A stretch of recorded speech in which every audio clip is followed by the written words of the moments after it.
guys अनि हामी चाहिँ आशिका श्रेष्ठको घरमा आएको छौँ होइन ऊ चाहिँ मेरो बच्चादेखिको साथी म उसलाई तपाईँहरूले एउटा काण्ड भन्छु ल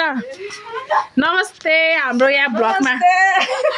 ब्लगमा केही भन्दिनँ यो फर्स्ट ब्लग हो क्या यो भिखारीको घर हो उहाँ भिखारीको आमा यो के भनेको त्यस्तो तिमीले अब के भन्नु त्यस्तो भन्नु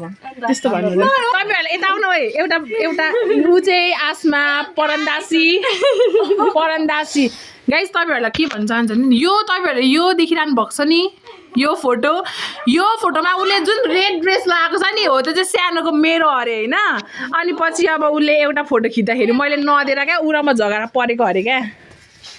अनि यहाँ यस्तो छ झगडा परेको केटी यत्रो हो भनेर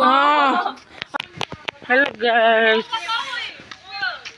अनि हामी चाहिँ म चाहिँ माइती गाउँमा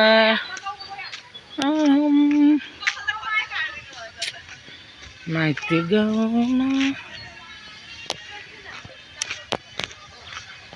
जाडोमा सुपारी टोकेर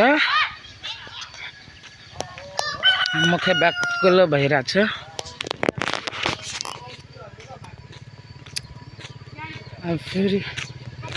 फेरि भेट्ने छौँ बाई बाई ल गाइस यो आज यति नै हो लाइक सब्सक्राइब गरिदिनु होला धन्यवाद bye bye see you in next blog see you in next vlog